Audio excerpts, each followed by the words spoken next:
جب نبی کریم صلی اللہ علیہ وآلہ وسلم حضرت جبرائیل سے یہ آیات اقرا سن کر غار ہیرا سے واپس ہوئے تو آپ کا دل اس انوکھے واقعے سے کانپ رہا تھا۔ آپ حضرت خدیجہ کے گھر تشریف لائے اور فرمایا کہ مجھے کمبل اڑا دو، تو حضرت خدیجہ نے آپ پر کمبل اڑا دیا۔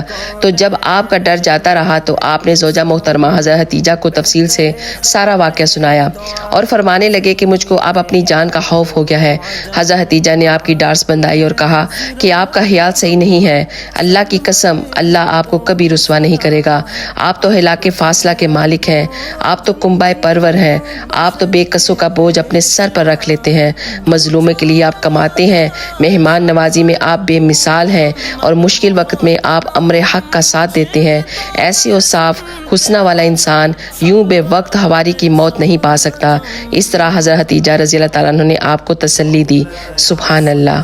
اگر آپ کو یہ واقعہ اچھا لگا ہے تو ایک دفعہ ضرور شیئر کیجیے گا۔